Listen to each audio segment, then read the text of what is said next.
Sud Radio Parlons Vrai chez Bourdin, 10h30, 12h30, Jean-Jacques Bourdin. Bonjour à toutes et à tous et merci d'être avec nous. C'est un plaisir de vous retrouver après quelques jours de vacances. Je sais que vous êtes de plus en plus nombreux avec nous et j'en suis très heureux. 0826 300 300. Vous savez que vous pouvez intervenir à tout moment dans cette émission, notre émission 2 heures. Parlons Vrai chez Bourdin, 10h30, midi et demi tous les jours. 3 sujets majeurs ce matin. L'immigration, l'Europe et la sécheresse. Vous savez que nous sommes le 9 mai, c'est la journée de l'Europe. En Europe, le Danemark a choisi une politique migratoire stricte au nom de la défense de son modèle social. La France doit-elle limiter? Peut-on assurer l'avenir de l'État-providence sans une politique migratoire restrictive et intégratrice? Débat entre 11h et midi ce matin sur l'antenne de Sud Radio. Nous parlerons aussi de la journée de l'Europe et de la commémoration aujourd'hui de la victoire sur l'Allemagne nazie. Je dis aujourd'hui, à Moscou aujourd'hui, c'était hier en France, en Europe, mais à Moscou, c'est aujourd'hui. À propos de Moscou, peut-on juger Vladimir Poutine? C'est le titre du livre de Mathilde Philippe-Gay, qui est professeure de droit public à l'université Jean Moulin de Lyon 3, qui sera notre invité à 12h05 tout à l'heure, jugé pour crime d'agression. De quoi allons-nous parler encore ce matin? De Mayotte, parce que le président des Comores accuse la France coupable, dit-il, de la délinquance à Mayotte. La députée Estelle Youssoufa lui répond dans un instant sur l'antenne de Sud Radio. Et puis, nous parlerons de la sécheresse. À partir de demain, interdiction d'acheter une piscine hors sol dans les Pyrénées-Orientales. Est-ce une atteinte à la liberté? Faut-il généraliser cette interdiction dans tous les départements menacés par la sécheresse? Vous avez une piscine chez vous, allez-vous la remplir? Nous serons avec le maire d'Argelès-sur-Mer dans les Pyrénées-Orientales, la ville de France où il y a le plus de camping. Merci d'être avec nous le matin sur Sud Radio dans Parlons Vrai chez Bourdin. Vous savez que vous pouvez retrouver votre émission dans Parlons Vrai chez Bourdin si vous avez manqué le direct, si vous voulez réécouter l'émission, aucun problème. Elle est immédiatement disponible en podcast sur sudradio.fr et sur notre application Sud Radio. Vous pouvez aussi nous écouter en direct en Facebook Live et sur YouTube en direct et en replay sur notre chaîne Sud Radio. Voilà. Alors, notre petit intermède quotidien avec Félix Mathieu. Bonjour Félix. Bonjour Jean-Jacques. Dans quel monde on vit? Le petit Robert et le Larousse viennent de dévoiler les nouveaux mots du dictionnaire. Quel est le florilège 2023? Alors, autant vous prévenir, ces nouveaux mots risquent de faire bader les amateurs d'anglicisme. Bader, ressentir de la tristesse, de l'inquiétude, dixit le petit Robert. Les faire bader, voire les mettre en PLS, se sentir mal à bout de force, selon le petit Larousse. PLS, issu du jargon médical, la position latérale de sécurité. Voilà. PLS entre dans le... Être en PLS, ça entre dans le Larousse. Ah oui, ça vous met en PLS. Hein. Alors, moi, je veux bien, parmi ceux qui combattent les méga-bassines, autre terme qui entre dans le petit Robert, beaucoup sont sans doute atteints d'éco-anxiété, nouveau terme du Larousse, surtout quand ils voient les microplastiques, ça aussi c'est nouveau, ou quand ils voient du greenwashing. Greenwashing, par exemple, quand une entreprise se fait passer pour écolo sans vraiment l'être, se repeint en vert, préférez le terme éco-blanchiment, précise le Larousse, selon les indiscrétions du Figaro. Je préfère éco-blanchiment à greenwashing. Ah bah oui, c'est plus français. Oui, quoi. Ça me paraît plus. Oui. Voilà, le Larousse met des anglicismes tout en les déconseillant finalement. Oui. Des préoccupations environnementales qui, trêve de clichés, ne sont pas l'apanage des quartiers boboisés. Autre nouveauté Larousse. Le mot boboisé entre dans le dictionnaire. Vous avez un lieu qui était plutôt populaire et qui devient un repère de bobos, de bourgeois bohèmes, boboisé, sans doute ce qu'on appelait finalement avant la gentrification. Autre nouveauté, se faire ghoster, issu de ghost, fantôme, quand quelqu'un ne vous répond plus, comme si vous étiez devenu insignifiant, invisible. Malaisant, quelque chose qui suscite la gêne. Instagrammable, un plat ou un paysage joli, stylé, digne d'être posté sur les réseaux sociaux, sur Instagram. Mégenré, parler de quelqu'un avec l'autre genre que celui dans lequel IL se reconnaît. Enfin, un terme très 2020, un terme qui apparaît dans le Larousse 3 ans après, avec 3 ans de retard, être covidé. Être covidé. Voilà, c'est désormais dans le dictionnaire. Bon, malaisant. Quelque chose qui suscite la gêne, malaisant. Oui. Oui. Instagrammable. un plat ou un paysage joli, stylé, digne d'être posté sur les réseaux sociaux comme Instagram. Eh oui, c'est Instagrammable ce plat. Oui, ça fait envie, c'est joli, c'est coloré. Ouais, d'accord. Il est 10h35. Merci d'être avec nous. Allez, vous êtes dans Parlons Vrai chez Bourdin. C'est un plaisir de vous savoir là encore une fois. J'attends vos téléphones, vos coups de téléphone, votre participation, on a besoin de vous. 0826 300 300. Bien, nous allons parler des Comores. Vous savez que j'en parle régulièrement parce que ce qui se passe aux Comores est symbolique de beaucoup de choses. Nous sommes avec Estelle Youssoufa, députée Lyotte de Mayotte, aux Comores, pardon, à Mayotte.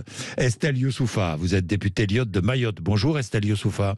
Bonjour Jean-Jacques Bourdin, merci de m'accueillir. C'est un plaisir d'être avec vous sur Sud Radio. Eh ben ça, c'est un vrai plaisir de vous accueillir et c'est un vrai plaisir de parler de Mayotte et des Comores. Pourquoi j'en parle régulièrement? Parce que l'opération Wambouchou n'est pas terminée. On est bien d'accord? Pas du tout, elle est toujours en cours et ça prendra plusieurs mois. Ça prendra plusieurs mois. Je rappelle que c'est une opération décidée par le ministère de l'Intérieur contre l'immigration illégale et les bandes criminelles. Alors, le président des Comores, qui s'appelle Azali Assoumani, a pris la parole et il a affirmé que la France était responsable, voire coupable, de ce qui se passe à Mayotte, notamment en ce qui concerne la délinquance. Il accuse la France en quelque sorte. Non, mais en fait, Jean-Jacques, moi, je veux vous remercier parce que vraiment, j'ai envie de pousser un coup de gueule. Oui. C'est insupportable d'entendre le président Azali, depuis 48 heures, faire une grande opération médiatique à Paris, chez vos collègues que je ne vais pas nommer parce que vraiment, c'est le public en plus. Vous pouvez les nommer. Hein. Bah oui, mais France 24, TV5 Monde, RSI, qui donne en stéréo avec Le Monde, une tribune à ce malappris de président comorien qu'on finance avec nos impôts, qui reçoit des subventions pour aller diffuser un discours anti-français et réclamer la souveraineté sur Mayotte, contester les frontières de notre pays sur des médias publics français. Moi, je suis scandalisée. D'abord, c'est une autre violence que nous, Mahorais, subissons. De voir le tapis rouge déroulé pour ce bonhomme qui empêche une opération intérieure française, qui fait de l'ingérence et qui s'en vante. Alors là, je vous avoue que le sang m'est monté à la tête parce que je trouve ça inadmissible que le bonhomme ait envie de s'exprimer très bien sur les médias publics, diffuser un discours anti-français, non. Avec nos impôts, certainement pas. Par ailleurs, je rappelle quand même que c'est une atteinte à notre Constitution, puisque Mayotte fait partie de la France, qu'on ne peut pas quand même donner... Mayotte française n'est pas une opinion, vous comprenez? Cette logique de dire qu'il faudrait avoir de l'objectivité, tout n'est pas débattable. Et donc, à un moment, c'est aussi sous-entendre que la question de Mayotte... La France serait exogène à ce qui se passe sur un de ses territoires. Ça remet en cause la légitimité de la France à Mayotte, parce que Mayotte est française par le choix de ses habitants. Et c'est ça qui est quand même scandaleux dans la manière dont certains médias se positionnent. Si vous voulez qu'on débatte de l'objectivité, quand on voit comment les médias français couvrent le conflit en Ukraine, pardon, mais on va arrêter de prendre les vessies pour des lanternes. Donc voilà. C'est-à-dire, Estelle Youssoufa, alors, vous parlez de la responsabilité des médias. Moi, j'accepte la responsabilité des médias, effectivement. Mais bon, il faut aussi donner la parole. Il faut aussi donner la parole au président comorien, Assoumani. Ce n'est pas parce qu'on lui donne la parole qu'on accepte et qu'on partage ce qu'il dit. Vous comprenez, Estelle Youssoufa? Je vous invite, Jean-Jacques, à regarder et vous verrez qu'il n'y a aucune contradiction, en fait. Ça Moi, me gêne plus. j'ai été journaliste pendant 20 ans, donc je comprends bien. Oui. Mais en fait, à aucun moment on ne donnerait une libre antenne à des Russes sur les médias français par rapport à l'Ukraine. Moi, je ne comprends pas pourquoi est-ce qu'on donnerait une tribune aussi importante à quelqu'un qui diffuse un discours anti-français, surtout sur des médias publics financés par nos impôts de contribuables, dont les contribuables de Mayotte. Mais ce qui est gênant, Estelle Youssoufa, ce qui est gênant, c'est qu'il n'y a aucune contradiction. Vous avez entièrement raison. Absolument. Vous avez entièrement raison. Alors, il faut rappeler que les Comores sont aidés par la France. Alors, c'est quand même extraordinaire, parce que les Comores sont aidés par la France, et en même temps, ce président Assoumani attaque la France, effectivement, estime que c'est la France qui est responsable de la délinquance à Mayotte, et il avertit que toute mesure de rétorsion de Paris contre comme un gel des visas octroyés par la France aux Comoriens serait inacceptable. C'est ce qu'il dit. Non, mais en fait, je vais Il se moque de nous. Il se moque de nous. Paraphraser Audiard en disant que les cons, c'est à Ostou et c'est à ça qu'on les reconnaît. Je ne me permettrai pas. Néanmoins, à un moment, j'avais envie de lancer le hashtag Azali rend l'argent. Parce que c'est pas possible d'encaisser les fonds du contribuable français avec aide au développement et puis après de nous cracher au visage. Mais de manière beaucoup plus, moins j'allais dire, pécuniaire et vénale. Sur le fond, les propos d'Azali sont très clairs. Il fait en substance un chantage en disant « les Russes et les Chinois regardent, vous avez intérêt, vous, à Paris, de bien vous tenir ». Et là, sur le fond, le président comorien touche du doigt la vérité, c'est-à-dire qu'il n'y a pas de stratégie indo-pacifique française si on n'arrive pas à maintenir notre souveraineté, à la faire respecter à Mayotte. L'axe indo-pacifique que défend le président Macron et la diplomatie française, je rappelle qu'il y a Indo. C'est l'océan Indien, c'est le canal du Mozambique, où est Mayotte. Oui. Donc, évidemment que cette opération Wambouchou, elle est très, très précisément scrutée par nos adversaires qui sont à Moscou et qui peuvent être aussi en Chine. À Pékin, oui. Alors, Estelle Youssoufa, oui, effectivement, vous avez raison. Il y a des enjeux diplomatiques, des enjeux internationaux qui sont très importants. J'imagine, est-il vrai qu'il y a eu hier soir, une conversation téléphonique directe entre le président des Comores, Assoumani, et Emmanuel Macron? Alors, il y a eu plus que ça, puisque le président Assoumani a tweeté en disant qu'il avait été reçu, qu'il avait rencontré le président Macron. Moi, je veux croire que notre président et notre diplomatie vont réussir à obtenir la reprise des reconduites par le président, par les autorités comoriennes. Ce serait quand même un minimum. Je ne peux pas imaginer que cette opération Wambouchou soit empêchée par les autorités comoriennes. Je rappelle qu'elles ont été prévenues, qu'elles avaient donné leur accord. Cette opération Wambouchou, ça fait des mois que le gouvernement y travaille. Évidemment, notre diplomatie et le ministère de l'Intérieur avait pris langue avec les autorités comoriennes.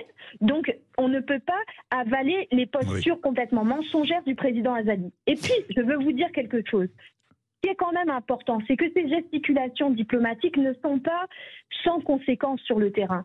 Vous savez qu'on a des centaines de policiers et de gendarmes qui sont déployés à Mayotte et qui travaillent, qui font face à des émeutes, qui font face aux attaques des chefs de gang qui sont pilotés par Moroni. Les messages qu'envoie Azali ont un énorme écho sur le terrain. Ça nous met tous en danger, la population civile et les forces de l'ordre à Mayotte. C'est important qu'on arrive à sortir de cette crise diplomatique et qu'on puisse déployer l'opération Wambouchou parce qu'il en va de notre survie à Mayotte. C'est pas une question simplement ésotérique de se dire des petites querelles de palais. Et puis, non, pas du tout. Les messages du président Azali, ils sont écoutés sur le terrain. Et quand vous avez un chef de l'État qui dit que il veut pas reprendre ses ressortissants et que la délinquance est le sujet de Paris, eh ben c'est un feu vert pour les barbares qui sèment la mort à Mayotte. Donc pour nous, c'est très important que notre chef de l'État et notre diplomatie obtiennent des résultats. Je veux y croire. Bien, eh ben merci Estelle Youssoufa. Nous suivons évidemment cette opération à Mayotte parce que les habitants de Mayotte ont le droit de vivre en paix. Il est 10h44. Merci d'être avec nous sur l'antenne de Sud Radio. Parlons vrai, vous savez, parlons vrai. Nous allons parler d'un tout autre sujet. Tout à l'heure, je reviendrai sur l'immigration entre 11h et midi puisque ce sera le sujet du débat. Mais la sécheresse, à partir de demain, interdiction d'acheter une piscine hors sol dans les Pyrénées-Orientales. Nous allons partir à Argelès-sur-Mer. Est-ce qu'il faut généraliser cette interdiction dans tous les départements menacés par la sécheresse? Nous allons en parler dans 2 minutes. Il est 10h44. Jean-Jacques Bourdin. Il est 10h48. Merci d'être avec nous. Nous sommes avec Antoine Parra, le maire d'Argelès-sur-Mer. Chalon-sur-Mer, dans les Pyrénées-Orientales. Antoine Parra, bonjour. Bonjour. Et merci vraiment d'être avec nous ce matin sur l'antenne de Sud Radio. La sécheresse, évidemment, dans les Pyrénées-Orientales, on en parle beaucoup. C'est le sujet principal de préoccupation. Les Pyrénées-Orientales qui subissent la pire sécheresse qu'ait jamais connue ce département méditerranéen depuis 1959, début des relevés de Météo France. Les niveaux d'eau sont au plus bas. Les fleuves côtiers, le Tête, l'Agly sont presque à sec. Les barrages en amont aussi. Il a manqué de neige cet hiver, de pluie au printemps. L'arrêté de crise a été pris le 28 avril. Il entrera en vigueur ce mercredi. Vous attendez, j'imagine aujourd'hui, les annonces que fera le préfet des Pyrénées-Orientales, Antoine Parra. Que devrait-il annoncer, vous le savez ? Écoutez, on a une petite idée. Alors, ce que j'attends surtout, ce serait la pluie. Oui, ça, mieux. Mais sûr. Deuxièmement, j'attends effectivement les annonces du préfet qui seront faites dans la journée. On en connaît un petit peu les contours. Qu'est-ce qu'il va annoncer ? Ça possède d'une logique. Il faut avoir vis-à-vis de l'eau un autre usage. C'est vrai que vous avez parfaitement décrit la situation. Les nappes phréatiques sont au plus bas.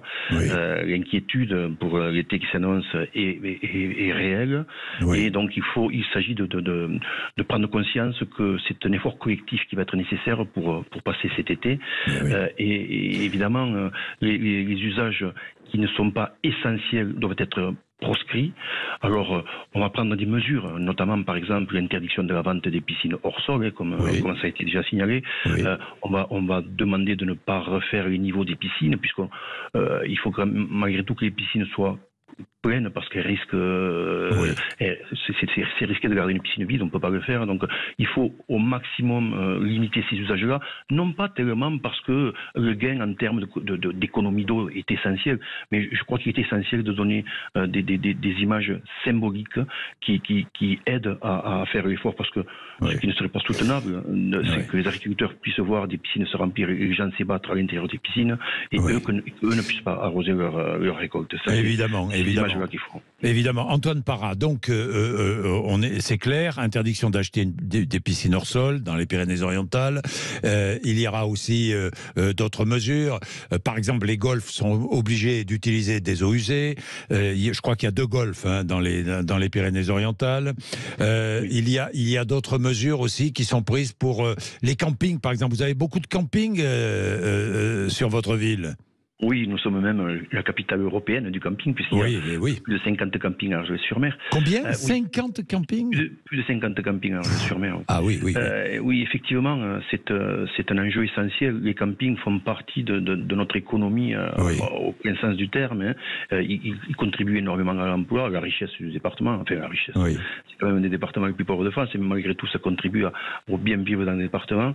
Et ils ont des efforts à faire. Mais là encore, nous sommes plutôt dans l'ordre du symbole que de la réelle économie.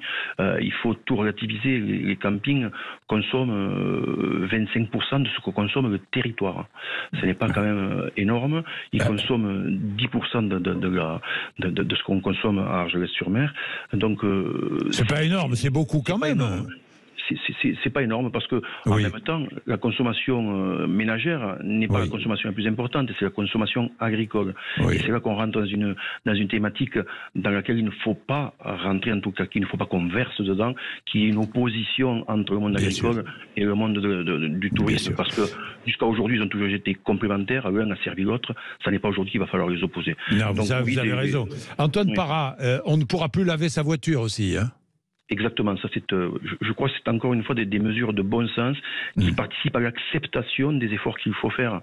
Là encore, voir des personnes qui laveraient leur voiture à plein jet, ça serait pas acceptable quand encore une fois des agriculteurs sont en train de perdre leur récolte et on se bat pour qu'ils conservent leur outil de production. C'est encore une autre dimension. Oui, interdiction d'acheter une piscine hors sol dans les Pyrénées-Orientales. Certains crient à une atteinte à la liberté. Que leur répondez-vous ? Je leur réponds que c'est du bon sens, d'abord parce que la situation l'exige. Deuxièmement, il est interdit de remplir les piscines. Donc, comment allez-vous acheter une piscine qu'on n'avait pas remplie ? Oui, ça c'est vrai. Certains vont la remplir la nuit. Hein. Parce que comment interdire alors qu'on peut acheter une piscine hors sol sur Internet ? Oui, c'est ça. Mais malgré tout, il y a toujours des des arrêtés préfectoraux ou municipaux qui autorisent ou interdisent certaines pratiques. Et il y a toujours des gens qui contreviennent à ces interdictions. Bien sûr que ça se passera. Et nous sommes là dans ce qu'est la France ou dans ce qu'est un autre pays du monde, où il y a des gens qui sont complètement conscientisés, qui participent pleinement à l'effort collectif. Il y a ceux qui participent en rechignant, en râlant, ça c'est le commun des Français. Puis il y a ceux qui pensent ne pas se faire attraper parce qu'ils arrosent le jardin la nuit, parce qu'ils remplissent la piscine la nuit. Ça c'est un autre type de citoyen, il faut faire avec. Mais malgré tout, le message qu'il faut faire passer, c'est que l'été se passera bien si collectivement nous arrivons à faire les efforts nécessaires. Bon, on va prendre ensemble, Antoine Parra, Victor qui est à Argelès-sur-Mer justement. Vous voyez, Antoine Parra, l'un de vos administrés. Bonjour Victor. Bonjour Monsieur Bourdin, bonjour Monsieur le maire. Dans votre résidence, la piscine a été remplie, je crois ? Oui, absolument. Je réside dans une copropriété à Argelès-Plage. Nous sommes 305 dans cette résidence, dont seulement une quinzaine vit à l'année. C'est mon cas. Nous avons une piscine avec 2 bassins, un pour adultes et l'autre pour enfants. Le président du syndic a ordonné de la remplir une semaine avant son ouverture prévue initialement le 1er mai. Oui. Elle ne se fera pas le 1er mai. Elle ne s'est pas faite d'ailleurs le 1er mai. Oui. 88 000 litres d'eau, dont une grande partie provient de l'eau de ville. Je ne sais pas si monsieur le maire le sait, car le neuf forage ne contient pas suffisamment d'eau. Monsieur Parra m'a reçu gentiment lors de sa permanence il y a une dizaine de jours. Je lui ai fait part de cette gabegie de l'eau et des préoccupations. Mais c'est incroyable, on pouvait attendre un petit peu avant de la remplir, non Victor ? Absolument, oui. Monsieur le maire m'a salué mon engagement d'ailleurs ce jour-là, mais il m'a répondu qu'il ne pouvait rien faire, qu'il attendait un nouvel arrêté préfectoral. Je crois que cet arrêté va avoir lieu aujourd'hui. Donc, si je comprends bien, on préfère sauver la saison touristique à Argelès plutôt que d'aider nos agriculteurs qui peuvent crever la gueule ouverte. Pardonnez-moi ce langage trivial, mais c'est inadmissible. Antoine Parra, qu'est-ce que vous connaissez le sujet. Oui, je connais le sujet. Je me souviens très bien d'avoir reçu ce monsieur. D'abord, je ne m'attendais pas à ce que je sois interpellé sur les zones de part. Moi non plus. Il a appelé. Ce n'est pas grave. Alors, ce que je peux répondre, c'est qu'un maire s'occupe des espaces publics et des relations publiques dans les espaces qui appartiennent à tous et ne rentre pas dans les résidences publiques. C'est hors de sa compétence. Donc, évidemment, le maire ne peut pas intervenir à ce niveau-là. Et on en revient à ce que je disais tout à l'heure, des personnes qui sont conscientisées sur l'effort collectif qu'il faut faire et puis d'autres qui le sont moins et qui trichent un petit peu, au moins dans peut-être pas dans les textes, puisque l'interdiction n'était pas encore faite, mais en tous les cas, symboliquement, ils trichent puisqu'ils remplissent la piscine quelques jours avant que ce soit interdit. Voilà, il y a des personnes qui agissent comme ça, on n'y peut pas grand-chose. Mais encore une fois, je veux dire à ce monsieur Victor que je n'accepte pas sa vision. En tous les cas, sa vision est erronée sur le fait qu'on peut faire sauver la saison touristique plutôt que les agriculteurs. Il y aurait, je dis à ce monsieur qui m'entende bien, il ne viendrait aucun touriste cet été à Argelès-sur-Mer, ça ne changerait pas la situation de l'agriculture. Ça ne la changerait pas. Les masses d'eau mises en question ne sont pas du tout du même ordre. L'agriculture, et c'est nécessaire, consomme plus de 60% de l'eau du département, et c'est normal. Mais ne rentrons pas dans cette position qui n'a pas lieu d'être. Les agriculteurs et les professionnels du tourisme sont des alliés et non pas des adversaires. Antoine Parra, remplir sa piscine alors que c'est interdit, ça coûte quoi ? 1500 € d'amende, c'est ça ? 1500 € d'amende, mais encore une fois, ce n'est pas moi qui ai choisi les chiffres, c'est un arrêté préfectoral. Toute contravention à l'arrêté préfectoral est passible d'amende. Alors, il y a des gens, effectivement... Si j'ai aujourd'hui une piscine qui n'est pas pleine à Argelès-sur-Mer, je peux la remplir ou pas ? Je ne parle pas d'une piscine hors sol. Normalement, le niveau des piscines, c'est ce qui va être annoncé. Hein. J'attends les annonces, mais il devrait être annoncé que le niveau des piscines ne devrait pas être fait au niveau des particuliers. Après, vous savez très bien que c'est incontrôlable. Donc, ce qu'il faut, c'est on fait appel à la conscience des gens pour qu'ils participent à l'effort collectif. Tout ça n'est pas vérifiable, tout ça n'est pas mesurable. Ce qui est important, c'est de signaler à chacun que si chacun fait un effort, on passera un été tout à fait correct. Bien, et le ministre de l'Agriculture promet des indemnisations aux agriculteurs des Pyrénées-Orientales s'ils sont touchés par la sécheresse. Oui. Merci beaucoup Antoine Parra, maire d'Argelès-sur-Mer. Merci beaucoup. Il est 10h58, vous êtes sur Sud Radio. Ça vous fait réagir 0826 300 300.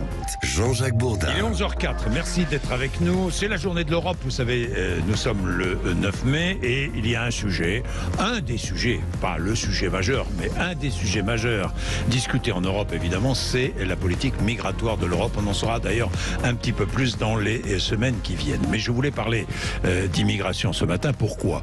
Eh bien parce que, d'abord, le projet de loi attendu du gouvernement immigration, on ne sait pas quand il arrivera.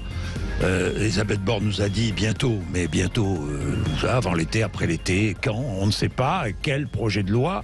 On ne sait pas non plus. Nous sommes donc dans l'incertitude. Il y a cette mini-crise avec l'Italie, même si les choses semblent s'être arrangées après les déclarations de Gérald Darmanin. Il y a cette proposition du député Les Républicains Aurélien Pradié qui veut organiser un référendum d'initiative partagée sur l'immigration. Mais c'est impossible constitutionnellement. Il y a la fameuse carte de séjour métier en tension. Où en est-on sur cette idée qui est approuvée par beaucoup de Français? J'ai vu les derniers sondages autour de l'immigration. Alors, l'immigration, je vais aussi parler du Danemark, puisque c'est la journée de l'Europe. Le Danemark qui a choisi une politique migratoire stricte au nom de la défense de son modèle social. Et ça, c'est très intéressant. Le Danemark qui s'est posé la question, peut-on assurer l'avenir de l'État-providence sans une politique migratoire restrictive et intégratrice? C'est très très intéressant comme question parce que ça peut expliquer les peurs françaises autour du déclassement. Nous allons parler de tout cela avec nos invités ce matin. Marie-Caroline Saglio, qui est directrice de l'Institut Convergence Migration. Bonjour. Bonjour. Merci d'être avec nous. Guillaume Carayon, qui est porte-parole et vice-président des Républicains. Bonjour. Bonjour. Merci d'être avec nous. Nous aurons tout à l'heure Jean-Michel Clément, ancien député La République En Marche de la Vienne. Il avait quitté d'ailleurs La République En Marche en désaccord avec le projet de loi immigration de 2018 et il a créé une association qui s'appelle 100 pour 1. Il nous expliquera comment ça fonctionne. Nous aurons aussi d'autres invités. Vous d'ailleurs, vous pouvez appeler 0826 300 300. Bien. Alors, ce projet de loi immigration, vous n'avez pas d'infos particulières tous les deux, vous ne savez pas quand est-ce qu'il va venir? Pas plus de scoop. Pas plus de scoop non plus. Non, Guillaume Carayon non plus. Bon, vous ne savez pas, moi non plus. Donc, nous allons attendre. D'ailleurs, le gouvernement a beaucoup changé sur le sujet. Le président de la République avait parlé de plusieurs textes de loi, et puis Elisabeth Borne a annoncé un seul texte avec un nouveau report. Nous verrons bien, nous attendrons les déclarations notamment de Gérald Darmanin. Mais je voudrais regarder les dernières enquêtes, et je vais commencer avec un chiffre. 57%, les dernières enquêtes d'opinion, 57% des Français pensent que les demandeurs d'asile et migrants vivent dans des conditions acceptables en France. Est-ce que les migrants et demandeurs d'asile vivent dans des conditions acceptables? Marie-Caroline Saglio. Eh bien, merci beaucoup de me donner la parole autour d'un chiffre qui révèle bien finalement l'écart entre les représentations et la réalité. Et c'est tout le problème, entre autres, par exemple, de la recherche sur les migrations. Oui. Les chiffres des politiques et les chiffres des représentations aujourd'hui des Français sur la migration ne correspondent pas aux chiffres d'une recherche et des enquêtes qui tentent au plus près du terrain de voir ce qui se passe. Et aujourd'hui, il y a de fait non pas une crise de l'accueil, comme on l'a beaucoup dit, mais une crise des réfugiés, mais une crise de l'accueil. C'est-à-dire que les conditions d'accueil, les modalités d'accueil, la manière dont les personnes aujourd'hui immigrantes sont accueillies en France et vivent en France sont problématiques. Donc il n'y a pas, dites-vous, une crise des réfugiés. Non. En fait, il n'y a pas crise des réfugiés, ça veut dire il n'y a pas plus de réfugiés qu'avant en France. Il y a évidemment plus de réfugiés qu'avant. C'est une tendance naturelle. Et là, on pourra revenir sur les chiffres. Naturel. Pour vous montrer que la manière dont la France, parle-t-on de la France ou de l'Europe? C'est encore une question. Oui. La manière dont la France, par exemple, a vécu l'arrivée importante de réfugiés, demandeurs d'asile, à partir de 2014-2015, avec une année plutôt exceptionnelle en chiffres qui est celle de 2016, finalement, n'a pas vécu au niveau de la manière dont elle le reçoit, dont elle les a accueillis, une crise particulière. C'est plus de réfugiés, c'est des possibilités d'intégration qui étaient déjà présentes. Et en revanche, ce qu'on a vu, oui, c'est une dégradation très importante de l'accueil. De l'accueil. Alors, est-ce que la France, compte tenu de tout cela, doit instaurer une politique migratoire restrictive ? Oui ou non? Moi, je le crois bien sûr, et je crois que c'est la volonté du peuple. C'est quand même assez original de voir que la question migratoire, qui est pourtant une question essentielle dans la vie des Français, on le voit dans toutes les enquêtes d'opinion, où ils ont une position d'ailleurs qui est très claire, à peu près 60 à 70% des Français veulent une politique migratoire plus restrictive. Cette question-là, sur laquelle n'ont jamais été consultés les Français, ça illustre la déconnexion entre la volonté populaire et la volonté des élites qui mènent peu ou prou la même politique depuis des années, et particulièrement sous le quinquennat de François Hollande et d'Emmanuel Macron. Quelques chiffres qui illustrent l'immigration massive qui se réalise aujourd'hui. 325 000 titres de séjour ont été délivrés par les autorités publiques en 2022. C'est un record. Le précédent record, c'était déjà sous Emmanuel Macron. C'était en 2019. Et on était plutôt sur 279 000 titres de séjour. Sous Sarkozy, par exemple, pour comparer, on était plutôt sur l'ordre de 150 000 titres de séjour chaque année. Et ça, c'est sans compter l'immigration illégale, qu'on ne peut pas quantifier évidemment, mais c'est des dizaines de milliers de personnes qui arrivent chaque année. Et c'est sans compter les demandeurs d'asile. Et là, on a un vrai sujet qui se pose, parce qu'on a des personnes qui vont être déboutées du droit d'asile, c'est-à-dire que la France leur refuse le droit d'asile. Et comme ils sont sur le territoire français, on ne va pas réussir à les expulser. Et on a un taux d'éloignement, c'est-à-dire les OQTF vont être exécutés à peu près entre 5 et 10%. Et donc vous avez chaque année la ville de Toulouse qui arrive sur le territoire national, 2 fois la ville de Bordeaux, et je crois que c'est ça qui explique la déconnexion des élites sur ce sujet. Alors, plus restrictive? Est-ce que la politique doit être plus restrictive?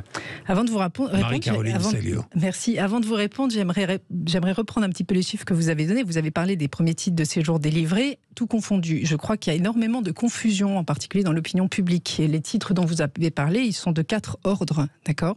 Il y a tout ce qui est de l'ordre économique, et on sait aujourd'hui qu'on a une question autour des métiers en tension. Non, alors reprenons, pour bien expliquer aux auditeurs. Ouais.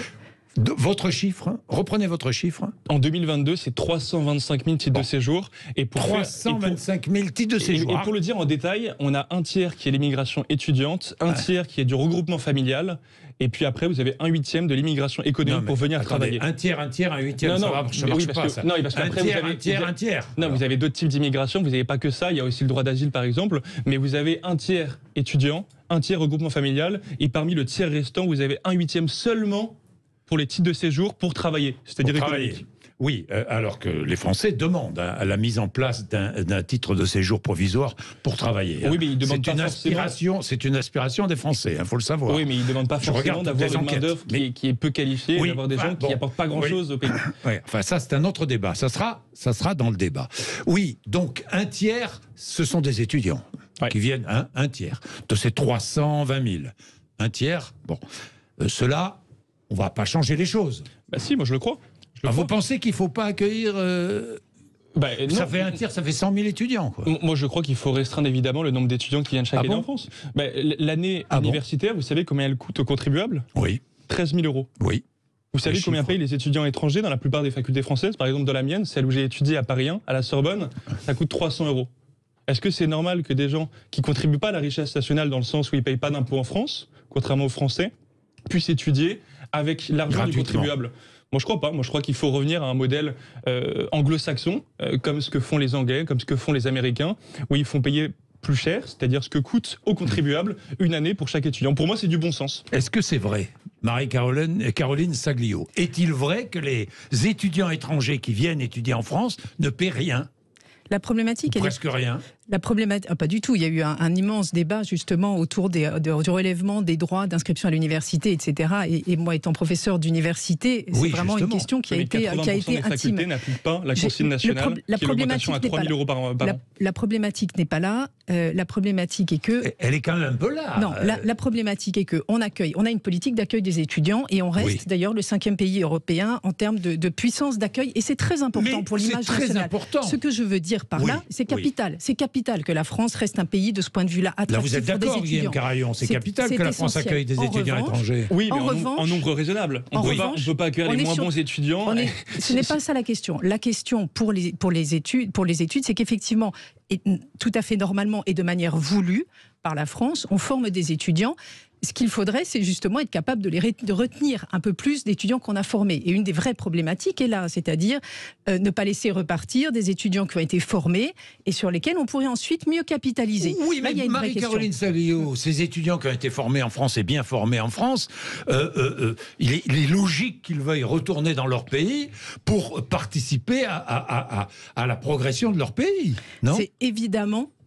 C'est évidemment comme ça qu'il faut penser, sous terme d'échange, sous terme d'échange entre les pays, etc. Mais ce que je veux dire, c'est que ce chiffre n'est absolument pas délirant quand on voit la politique par ailleurs d'attractivité, quand on voit toutes les nouvelles propositions qui ont été faites autour de cette volonté de garder des étudiants et la France attractive par rapport à l'enseignement. Il y a un enjeu international qui est très très important pour la France et pour l'image de la France.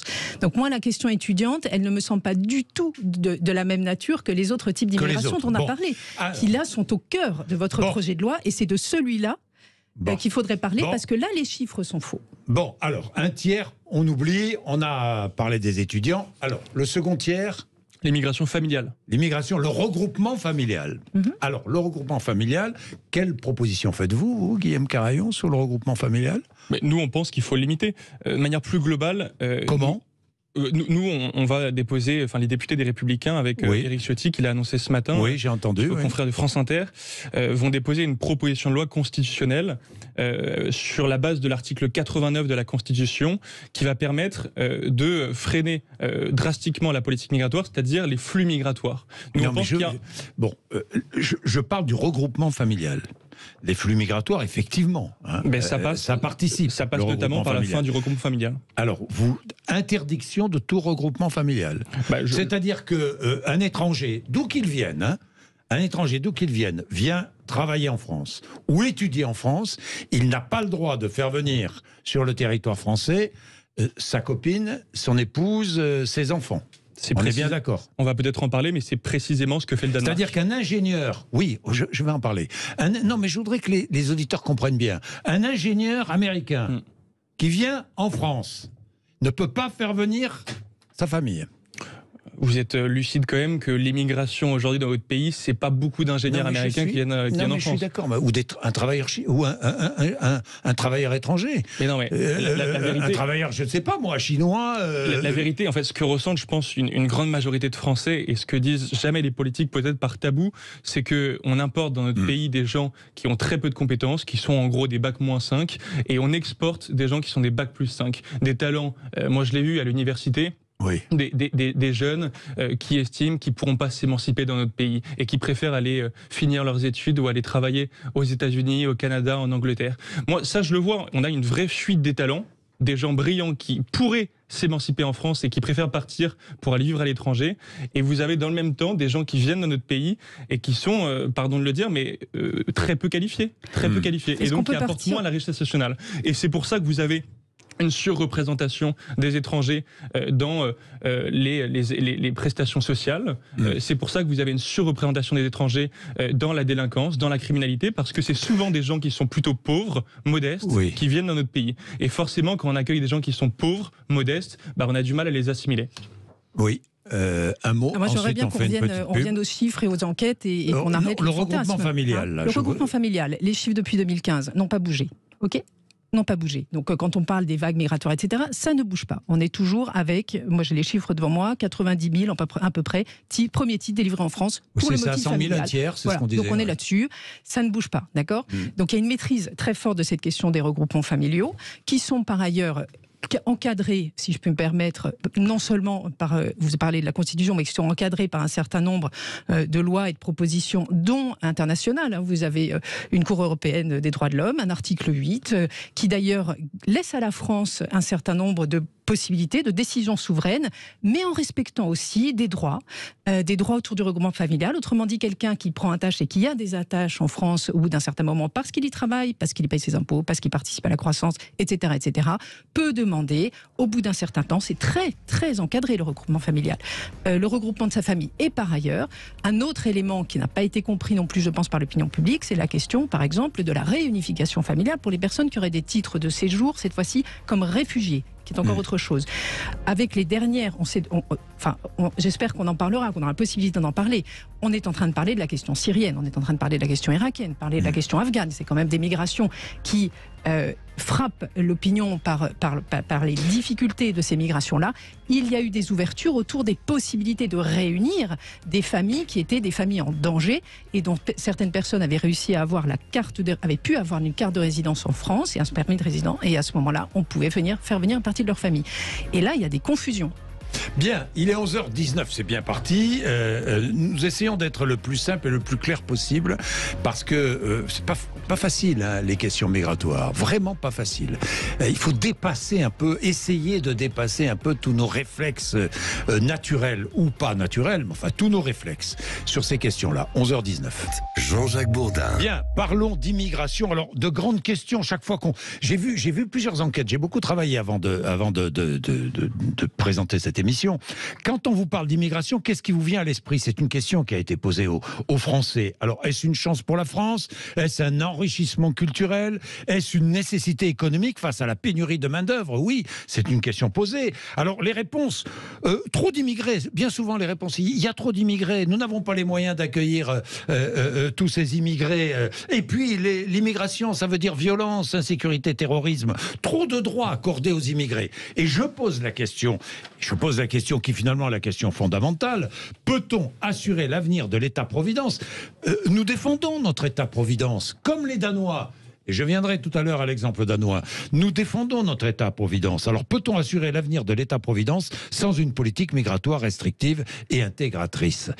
Vous en pensez quoi? Est-ce qu'on peut? On peut, Marie-Caroline Saglio? On le peut en assurant une politique intégratrice. La deuxième partie de votre phrase me paraît absolument essentielle, et en encadrant un certain nombre de choses. Et c'est vraiment en partant de cette possibilité de cadrer, d'aider, de favoriser des formes d'intégration aussi. On sait très bien que la plupart des politiques restrictives, coupées radicalement un certain nombre de possibilités. Il y a eu suffisamment de débats autour de l'AME, autour d'accès aux droits, autour de demandes de délai de carence pour avoir accès à ceci ou à cela, autour d'allocations qu'on ne donnerait plus. Par exemple, une des propositions, je crois, du LR est de restreindre systématiquement les allocations qui seraient non participatives, le RSA et autres. Il faudrait 5 ans, je crois, de présence. Enfin, des choses qui, en fait, ne font qu'une chose. Elles ne limitent pas du tout l'intégration. De toute façon, vous pouvez mettre tous les murs que vous voulez. L'immigration, elle est là. Non, mais l'intégration, il faut la favoriser. L'intégration, la favoriser et la limiter par des mesures restrictives. Et l'encadrer. Oui. Et donc, l'encadrer. C'est ça que je veux dire. C'est-à-dire restreindre, non. Encadrer, oui, évidemment. C'est une obligation. Parce qu'aujourd'hui, ça ne fonctionne pas, l'intégration en France. Non, ça fonctionne mal. Ça fonctionne mal. Ça fonctionne à divers degrés. Et heureusement, vous avez aussi une population qui est très bien intégrée. Donc, on oublie aussi qu'il y a une migration à force de débats négatifs. Mais ce que je veux dire, c'est qu'il y a évidemment une nécessité, et finalement toutes les formes d'intégration sont des formes d'intégration positives, c'est-à-dire en ne mettant pas encore plus de précarité des populations qui sont sur le territoire, en les aidant à être le plus légal possible, en les aidant aussi à participer au travail et à la croissance, enfin tout ce qui pourrait être favorisé par une politique d'encadrement et d'intégration. Ouais, Guillaume Carayon. Ce que je vais vous dire, et je pense que c'est aussi le sentiment des auditeurs de Sud Radio qui nous écoutent, c'est que ce langage-là, un peu techno, sur oui, ça peut être une chance, immigration, à condition qu'on intègre dans de bonnes conditions, mais c'est ce qu'on entend depuis toujours. Moi, j'ai grandi avec ça. C'est toujours les discours que j'ai entendus. Prenez les chiffres. Aujourd'hui, la participation est positive. J'ai toujours entendu ça. Financièrement, en termes de finances publiques. Les gens, ils vous répondent juste, maintenant, ras-le-bol. Non, en termes de finances publiques, la participation est positive. Ça ne marche pas, ça ne fonctionne pas. Et c'est les retours des enquêtes d'opinion qu'on a. Ça ne fonctionne pas. Franchement. Le système danois, vous le disiez. On va en parler du système danois après la demi. En tout cas, ce que je veux juste vous dire, c'est qu'on a aujourd'hui une question qui est d'arithmétique. On a 67 millions d'habitants en France. On a un État qui est social, qui est providence, qui permet d'assurer à des gens qui trébuchent pendant leur vie d'être relevés par l'État et de pouvoir être réincités à trouver un boulot. Et ça, c'est une énorme chance qu'on a en France. Évidemment, il ne faut pas le remettre en question. En revanche, et ça c'est de l'arithmétique, si on augmente le nombre de prestataires sociaux, le nombre de gens qui vont bénéficier des prestations sociales, eh bien les Français qui sont là, qui payent pour ça chaque année, qui payent des impôts très importants. Il y a 45% de prélèvements obligatoires, c'est le même niveau qu'au Danemark. Eh bien on doit faire comme le Danemark, c'est-à-dire couper court et arrêter on de va faire revenir venir aux énormément de gens. mais vous, on touche le fond, parce que beaucoup parlent de grand remplacement. En fait, le problème, c'est pas le grand remplacement, c'est le grand déclassement. Exactement. C'est-à-dire que les Français, permettez-moi de répondre à ce que vient d'origine ont peur d'être déclassés, non? Alors, ils ont cette peur. On est dans le fantasme. Peut-on revenir sur les chiffres? C'est pas toujours du fantasme. Je reviens. Le poids de l'immigration sur les finances publiques, la participation générale. Je vous demande d'aller regarder un petit peu ce qui se fait quand même c'est ce que vous nous dites depuis 40 ans. Les gens ont la preuve sous leurs yeux. Ce sont des études. C'est pas le cas. Mais la preuve où on a aujourd'hui, si vous calculez la part... Mais allez porte de la Chapelle, allez voir les migrants qui dorment sous les ponts. Vous nous dites qu'il faut en accueillir de plus en plus, et vous les accueillez dans des conditions qui sont inhumaines. Les conditions inhumaines, je suis absolument d'accord. Mais une fois que vous avez des personnes sur les territoires et qu'elles n'en repartiront pas, toutes les politiques... Mais il ne faut pas les accueillir chez nous. Une fois que les migrants rentrent en Europe, ils restent en Europe. Vous avez rappelé tout à l'heure... C'est une certitude. Parce que là, il ne faut pas les accueillir. Vous me laissez parler? Je vous ai laissé parler. Toutes les politiques d'éloignement au QTF et d'autres, vous avez rappelé le pourcentage. Ça ne fonctionne pas. On peut mettre tous les murs qu'on veut, ça ne fonctionne pas, ça crée encore plus de morts aux frontières et à la Méditerranée. Vous faites partie d'un mouvement de fond aujourd'hui et la France ne subit pas, contrairement à ce qu'on dit, plus que les autres et beaucoup moins. Et beaucoup moins, attention, la question des réfugiés climatiques est complètement différente. Il faut arrêter, parce que la France, c'est pas le pays, qui attire le plus aujourd'hui, le plus de migrants en Europe. Il y a d'autres pays qui sont plus attractifs que la France. On est peu attractif et on se retrouve dans la moyenne européenne. Donc on arrête. On est dans la moyenne européenne. On est absolument en chiffre dans la moyenne européenne. Ce que je veux dire, c'est quand on regarde le poids de l'immigration sur les finances publiques, il y a une contribution positive. C'est quand même bon à savoir. Autrement dit, ce que rapporte un migrant et le peu qui sont aujourd'hui légalisés, mais qui arrivent, qui rapportent, qui arrivent à contribuer d'abord comme travailleurs, mais aussi comme consommateurs, il ne faut peut-être pas l'oublier, qui payent des loyers, etc., sont aujourd'hui, c'est positif par rapport à tout ce qu'il coûte. Ce qu'il coûte, évidemment, en termes de contribution sociale, etc. Pourquoi? Eh bien, parce voir le résultat de cette enquête. Vous allez sur Desinfox Migration, vous allez sur le site de l'Institut Convergence Migration, et vous allez trouver toutes les dernières enquêtes du CEPI. Vous connaissez le CEPI, c'est probablement le meilleur laboratoire aujourd'hui qui travaille directement avec le gouvernement sur les questions du travail. Et donc le CEPI, je pense que la politique du gouvernement elle va pas dans le bon sens. Eh bien, aujourd'hui, vous avez quand même heureusement un gouvernement qui quelquefois peut s'appuyer sur des enquêtes et des enquêtes chiffrées de l'INSEE, des enquêtes chiffrées qui sont extrêmement connues par ailleurs autour des chiffres de l'OCDE, de l'ONU et tous les chiffres de ces enquêtes qui vous disent à nouveau que aujourd'hui, on a une immigration qui peut avoir un poids, un solde positif malgré ce qu'on a l'impression qu'il coûte. Et vous êtes à nouveau sur des chiffres qui sont petits. C'est ça dont il faut se souvenir. Alors, je comprends que vous souteniez le gouvernement parce que vous avez exactement la même conclusion. Je ne soutiens rien du tout, je suis un chercheur.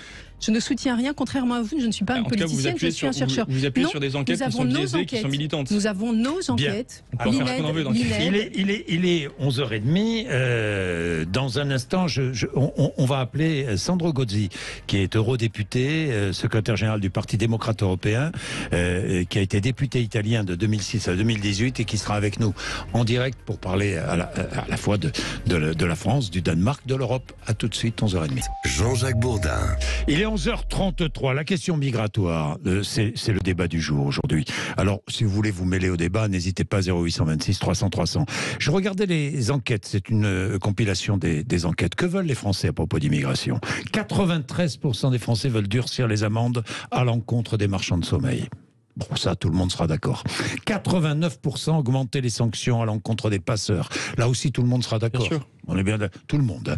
83% des Français veulent conditionner l'obtention et le maintien d'un titre de séjour au respect des valeurs de la République. Je m'arrête là-dessus.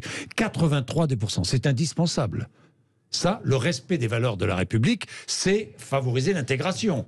Mais c'est en même temps renvoyer ceux quand on peut les renvoyer celles et ceux qui ne respectent pas les valeurs de la République. On est bien d'accord, Marie-Caroline Saglio? Oui, à condition de ne pas confondre deux choses quand même. Les valeurs de la République, respecter les symboles nationaux, respecter les principes de laïcité. La laïcité, le drapeau. Le drapeau, tout à fait. La question, etc., ont été reposées. La culture ont été reposées, par exemple, par le projet de loi actuel, dans le premier chapitre, l'intégration par la langue et par le travail.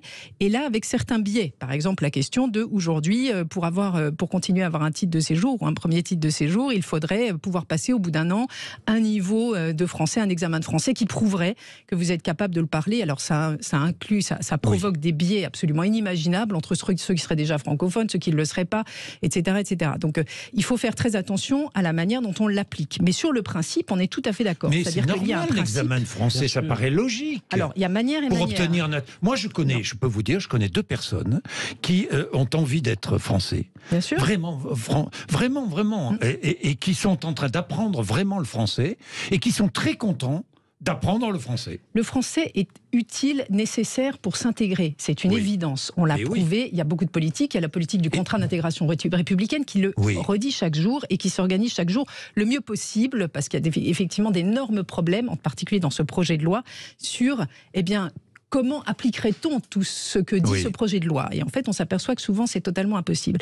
Là où je reviens sur cette question du français, c'est qu'aujourd'hui, on demande un certain niveau de français, évidemment, pour la naturalisation. En revanche, pour les premiers titres de séjour, qui sont des titres annuels qui vous permettent d'entrer, etc., ou bien pour les titres pour avoir un titre de réfugié, etc., on est beaucoup plus souple, parce qu'il faut des formes de flexibilité. C'est-à-dire, vous avez des personnes un Afghan ne parle évidemment pas français comme un Guinéen. Mais il faut faciliter l'apprentissage du français, quel que soit le métier exercé. Ça, c'est fait. C'est dans toutes les volontés. Ce que je veux dire, c'est que le projet de loi là-dessus a été épinglé quelque chose qui a finalement restreint, qui en a fait un objet de tri.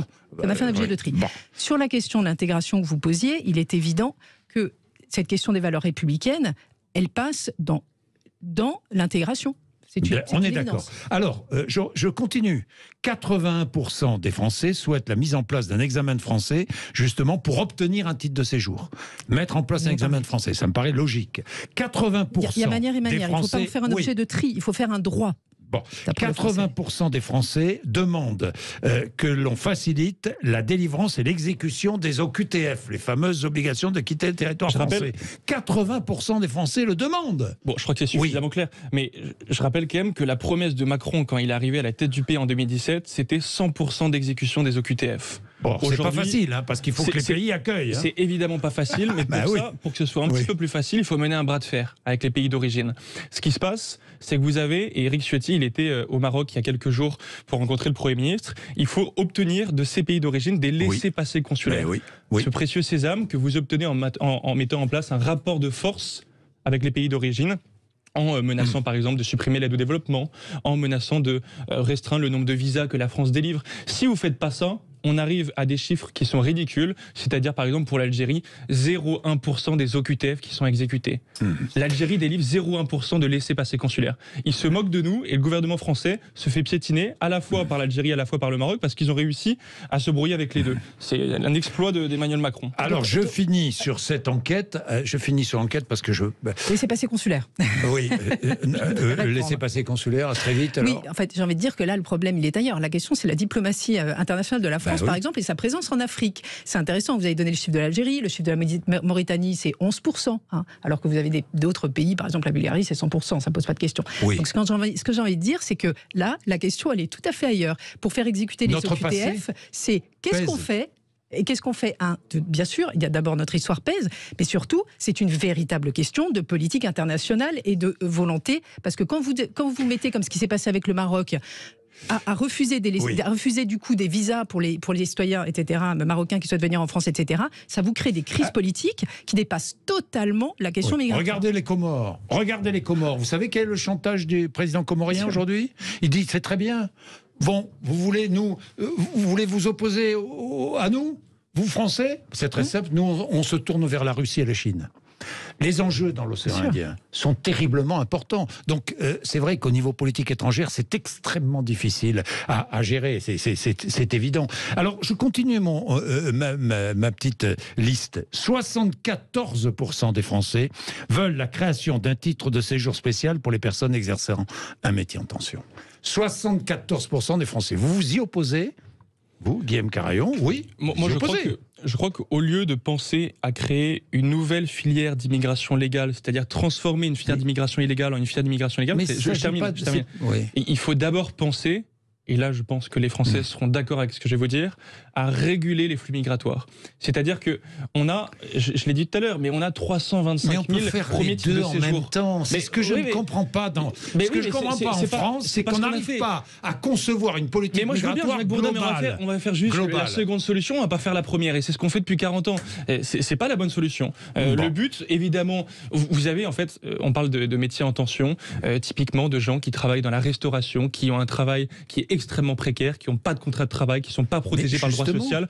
Alors oui, pour eux, évidemment, on pense que... Mais dans les hôpitaux, par exemple, dans les hôpitaux, on a tellement besoin... Mais ça, c'est un faux sujet. Mais on parle de quelques dizaines de milliers de personnes. La réalité, c'est surtout le flux immense qui arrive chaque année. Réglons d'abord le problème central avant de régler le sujet d'un huitième. Là, on a parlé de un huitième de ces flux, c'est pour venir travailler. Est-ce qu'on ne peut pas tout régler parallèlement?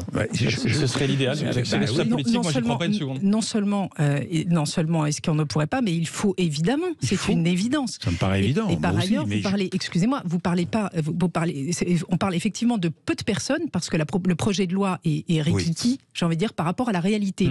La réalité, ce sont des secteurs immenses en tension, toute la construction, tous les métiers autour de l'aide aux soins et de la personne. Vous avez parlé de la restauration, etc. Vous avez tout ce qui est service qui est immense aujourd'hui, où le citoyen français ne souhaite pas nécessairement travailler, et du coup on a cet appel aujourd'hui des employeurs, cet appel du patronat qui vous dit, je rappelle ce que vient de dire Nicolas Dufourcq. Les Français ne veulent pas le faire, donc on laisse les gens là-bas le faire. Attendez, 74% des Français veulent la création de ce titre de séjour. Les Français le souhaitent, il manque des gens. Rappelez-vous de la crise du Covid. Les 10 chiffres juste avant vous montraient qu'ils ne souhaitaient pas ce que vous voulez. La crise du Covid a rappelé à quel point ces populations étaient importantes. Je voudrais juste rappeler qu'on est dans une situation de désindustrialisation, qu'il y a eu un appel récent pour qu'on ait plus de personnes dans les métiers en tension et dans une France qui désindustrialise, et que heureusement on a une population qui peut participer. Sandro Gozzi est avec nous, bonjour.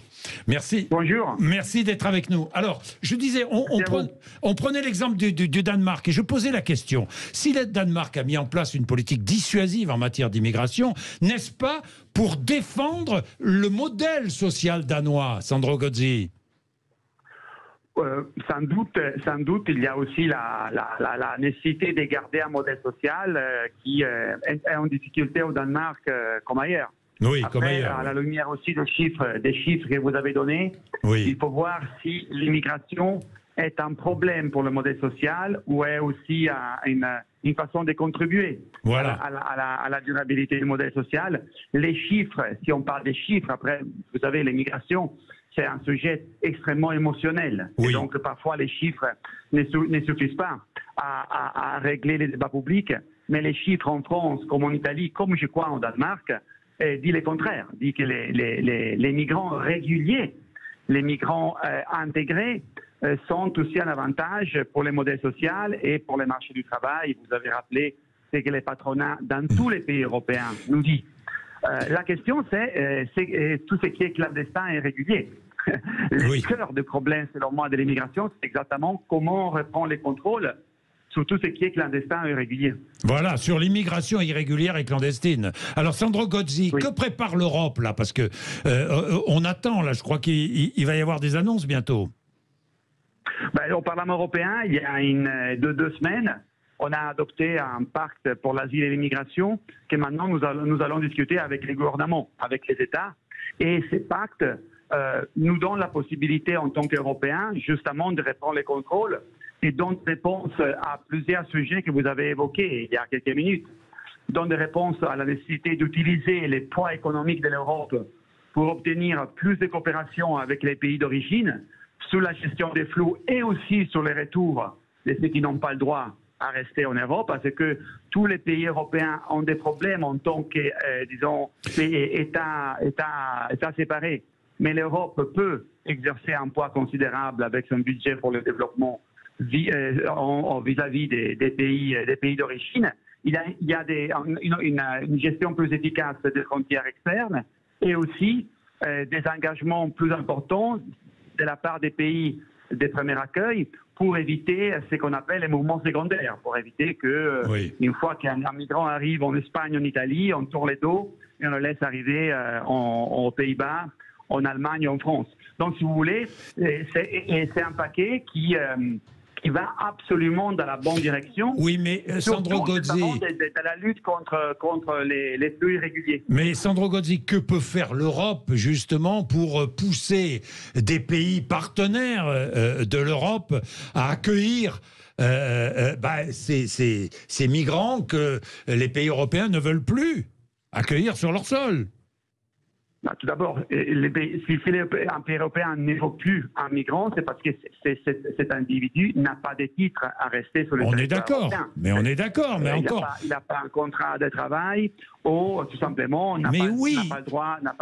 Alors, mais en quoi l'Europe est plus influente que par exemple une nation comme la France? L'Europe est plus influente avec les visas, avec les accords commerciaux et avec les budgets pour le développement. Voilà. Avec les visas, parce que nous pouvons dire aux pays d'origine, si vous vous engagez à gérer ensemble des flux réguliers, économiques, des recherches, des ingénieurs, et nous, en échange, on vous donne plus de visas chaque année. Donc on utilise les visas pour obtenir une coopération et une gestion des flux d'une façon beaucoup plus contrôlée, beaucoup plus régulière. On peut utiliser les accords commerciaux. Il faut utiliser beaucoup plus cette clause de coopération migratoire qu'on a mis dans le passé dans les accords commerciaux, mais qu'on n'a jamais activé. Il faut être beaucoup plus exigeant dans la clause de coopération migratoire, dans les accords commerciaux que nous faisons, et nous sommes les premiers marchés au monde. Donc là aussi, on a des arguments par rapport à nos concurrents, et il faut utiliser une partie du budget développement, pas les aides humanitaires, pas les aides pour les catastrophes naturelles, mais les budgets de développement en disant on veut établir un nouveau partenariat avec vous économique, mais dans ce partenariat, il doit y avoir un engagement plus fort de votre part à coopérer avec nous sur les retours de ceux qui n'ont pas le droit, sur la gestion des flux. Ce sont trois les axes, et ce sont des axes que l'Union européenne peut utiliser, alors que les États en tant qu'individus, ils ont beaucoup plus de mal. Oui, ont beaucoup plus de mal. Merci beaucoup, Sandro Gozzi. C'est très intéressant. Ça veut dire que l'Europe, là, on doit utiliser la force, la puissance de l'Europe, justement, pour imposer aux États qui ne veulent pas accueillir les déboutés du droit d'asile, pour les forcer à accueillir leurs compatriotes. Il est 11h47. Je vais observer un petit peu de pub et puis nous terminons. Tiens, Laurent veut intervenir. Il est en désaccord avec vous, Laurent, avec vous, Marie-Caroline Saglio. Nous allons voir ce qu'il dit. À tout de suite. Jean-Jacques Bourdin. Nous terminons avec cette heure qui a été consacrée à l'immigration et qui est consacrée à l'immigration avec un témoignage de Laurent. Vous savez que nos auditeurs sont prioritaires. 0826 300 300. Laurent, bonjour. Oui, bonjour Monsieur Bourdin, bonjour à vos invités et à toute l'équipe. Merci Laurent. Quelle question vouliez-vous poser, Laurent? C'est pas tellement une question, c'est plusieurs observations du terrain à vous remonter. Allez-y. Notamment quant à l'accueil des migrants. Oui. Alors voilà, évidemment, quand on suit un peu les courbes démographiques, on voit que le taux de natalité est vraiment en baisse en France. Du coup, on a besoin de ces populations pour augmenter évidemment le nombre de, entre parenthèses, cotisants pour préserver notre France, notre système par répartition, etc. etc. Oui. Voilà. Cela dit, Madame, votre invitée, Marie-Caroline Saglio, allez-y Laurent. Merci. Évoquer quelques trucs, notamment que l'accueil n'était pas bon pour les migrants en France. Il se trouve que j'habite dans les environs d'une ville de Charente qui s'appelle Ruffec. Oui. Vous pouvez trouver trace dans la presse. Oui. Et en fait, il y avait une maison de retraite avec une 70-80 résidents. Et du jour au lendemain, sans demander l'avis des familles, ça fait un gros bruit à l'époque, ces résidents, dont certains étaient là depuis des années, ont été expédiés dans les départements limitrophes de la Vienne et de Deux-Sèvres et dans toute la Charente, et les familles étant averties après. soi-disant que la maison de retraite avait été déclarée insalubre, pas en état, etc., etc. Et bizarrement, moins de 3 mois après, sont arrivés l'équivalent en migrants, migrants non politiques, mais plutôt économiques, et sans leur famille, évidemment. Et comme par hasard, la maison de retraite s'est retrouvée aux normes. Oui. Bizarrement, des lits, des matelas, des cuisines sont arrivés par camion entier. Je vous dis, j'habite à côté, ça a fait gros bruit. Oui, Laurent, allez-y vite parce que le temps presse. Voilà. Donc là, je ne suis pas d'accord là-dessus. On accueille très bien les migrants. Ça dépend où. Laurent, vous savez, tout le problème, c'est que on peut pas dire on accueille très bien, on accueille très mal. Mieux que certaines personnes nécessiteuses. Oui. Mieux que certaines personnes nécessiteuses qui vivent chez nous. D'un autre côté aussi, l'appel d'air créé par le manque de main-d'œuvre en France. Je pense qu'on devrait s'inspirer non pas des pays du Nord, mais de certains pays de l'Est. À un moment donné, on supprime les aides des gens qui ne veulent pas bosser. Est-ce que vous savez quels sont les 2 pays d'Europe et de l'Est, notamment, où on accueille le plus de migrants? La Russie et la Hongrie. Et tout à fait. J'ai vu ça au dernier... Alors, je vais vous dire, ces pays-là ne manquent pas de main-d'œuvre. Il y a du boulot. Et ils ont une politique qui est complètement différente de celle de la France. Et c'est pour ça que je vous l'évoque. Il faut peut-être appliquer, non pas la politique des pays du Nord, des pays scandinaves, mais celle des pays de l'Est, qui, eux, incorporent et ont une facilité d'incorporation de tous ces gens-là. Incorporent, je ne sais pas, mais dans tous les cas, ont besoin de main-d'œuvre. Mais tout à fait, mais notez, s'il vous plaît. Bon, et regardez dans les pays du Golfe. Puisqu'on parle de migration, regardez dans les pays du Golfe qui travaillent dans les pays du Golfe. C'est pas pour ça que l'exemple doit être suivi, sur les conditions de travail ou autres. On est bien d'accord. Néanmoins, c'est une évidence économique. Oui. J'ai parlé de crise de l'accueil. J'ai pas dit qu'on accueillait mal partout. C'est pas du tout la question. Ça dépend complètement de là où on est. Vous prenez un exemple par ailleurs qui aurait presque pu être tourné à l'inverse, c'est-à-dire finalement, vous avez un endroit insalubre, on peut le repasser aux migrants. Enfin, moi, je ne connais pas votre accueil particulier. En revanche, cette question-là, en revanche, ce qu'on a vu, c'est beaucoup de lieux où effectivement il y avait des tensions. Je reparle de Calac, Brière, etc. C'est-à-dire des lieux où effectivement il y avait une tension par rapport à la population, parce qu'on avait l'impression que ces futurs lieux d'accueil, alors en l'occurrence, c'était plutôt pour des migrants politiques, mais pouvait être un problème pour des populations qui ne voulaient pas les voir. Donc, ce que je veux dire, c'est juste, puisque je suppose que j'ai 50 secondes. Aujourd'hui, il y a une nécessité absolue de revenir à une politique globale d'accueil. D'accord ? On est avec cette obligation. Toutes les politiques les plus sécuritaires ont été des échecs, oui, effectivement. Empêcher les personnes de passer, les déclasser, les précariser, etc. Ne pas favoriser finalement les politiques intégratives. Donc il faut pouvoir cadrer ça. Et ça veut dire aussi au niveau du gouvernement et au niveau de la réflexion, travailler de manière interministérielle avec tous les ministères. Vous savez sans doute qu'aujourd'hui, la question de la migration est une question purement sécuritaire. Alors je voudrais simplement terminer avec le Danemark. Toute peine de prison, même avec sursis, empêche définitivement l'accès à la nationalité danoise. Ça, il faut le savoir. Demande d'asile. Les demandes d'asile sont externalisées et traitées dans des pays tiers. Et le Danemark va se retrouver avec un problème démographique et un problème économique. Alors, le Danemark, 5 800 000 habitants, incomparable avec la France. 11,7% d'habitants d'origine étrangère. Un tout petit pays qui vit aussi une crise démographique. Le modèle danois, je vais vous expliquer ce que c'est, parce qu'on y souscrit à 100% aux républicains. C'est 1, réduction drastique des flux migratoires. 2, un programme d'intégration exigeant. Et je dirais même plus qu'intégration, assimilation. À Rome, fait comme les Romains. En France, ça doit être pareil. Et puis, c'est un accès à la nationalité qui est rendu plus difficile. Ça ne doit pas être simple, ça ne doit pas être un claquement de doigts que de devenir français. Il faut aimer ce pays, il faut parler cette langue et il faut être prêt à s'y assimiler. C'est ça les conditions pour devenir français. Et vous parlez de il faut, et moi je vous parle d'une réalité économique et démographique. Bon, que pensent les gens. On n'a pas fini avec... On reviendra sur les questions migratoires, évidemment, dans de prochains débats, parce que ça va revenir sur le tapis. Vous avez votre avis, vous le donnez, vous le savez, vous participez, merci. Je suis très content d'organiser ces débats, parce qu'au moins on peut réfléchir à ces questions essentielles. 0826 300 300 pour intervenir. Nous allons parler de toute autre chose. Nous sommes le 9 mai. Et en Russie, on commémore la victoire contre l'Allemagne nazie le 9 mai. Nous allons en parler après les infos de midi. Il est 11h57. Jean-Jacques Bourdin. Bien, merci d'être avec nous. Vous réagissez 0826 300 300, 10h30, midi et demi. Nous abordons plusieurs sujets avec de la contradiction. Les uns et les autres ne sont pas d'accord. Eh bien, chacun s'exprime évidemment. Alors, il y a un sujet aussi qui a marqué, qui a fait débat tout au long du week-end. C'est pas tout tout au long du week-end, c'était dimanche, la manifestation. Cette manifestation, un peu surprise, dimanche, devant le siège de Renaissance, manifestation de militants de la France Insoumise. Parmi les manifestants, il y avait un conseiller régional d'Île-de-France, Christian Prudhomme, qui est apparenté à la France Insoumise. Christian Prudhomme, que l'on connaît. Pourquoi est-ce qu'on le connaît, Christian Prudhomme? Parce que il est militant CGT, il est urgentiste et on l'a beaucoup entendu lors de la crise du Covid. Alors, manifestation donc avec des slogans qui étaient chantés, qui étaient criés. Louis XVI, on t'a décapité, Macron, on peut recommencer. Slogan donc scandé par ces militants, dont cet élu LFI. Eh bien, ce slogan, ces cris, Louis XVI, on t'a décapité, Macron, on peut recommencer, on fait scandale.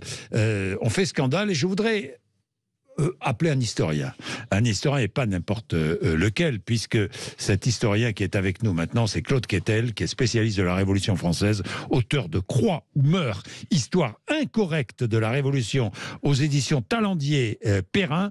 Claude Quetel, bonjour. Bonjour, monsieur Bourdin. Merci d'être avec nous, Claude Quetel. Alors, dites-moi, c'est vrai que Louis XVI a été décapité, mais pendant la Révolution, il n'a pas été le seul, Claude Quetel. Oui, ça c'est le moins qu'on puisse dire. Oui. Le nombre de décapitations pendant la Révolution, pas seulement pendant la Terreur, mais spécialement pendant la Terreur, on est autour de 3000. 3000. Le 13 juillet 1794, on guillotine 45 personnes. Rien qu'à Paris. Et la terreur, vous savez, ça n'est pas seulement la guillotine, hein. Il faut penser aussi à la guerre de Vendée. Alors là, ce n'est plus par milliers ni dizaines de milliers, c'est entre 220 000 et 250 000 victimes. Oui. Alors, Louis XVI, on t'a décapité, Macron, on peut recommencer. On se demande d'où peut venir ce genre de slogan, hein, Claude Quetel. Oui, il n'a aucune valeur historique. Le slogan, non, mais le principe, oui. Oui. C'est le vieux mythe de la Révolution française. C'est pour ça que j'ai appelé mon livre Croix ou meurt, en citant le journaliste Mallet-Dupan qui s'en désole. Et Croix ou meurt, Mallet-Dupan s'en désole au début de la Révolution, avant même que la terreur arrive.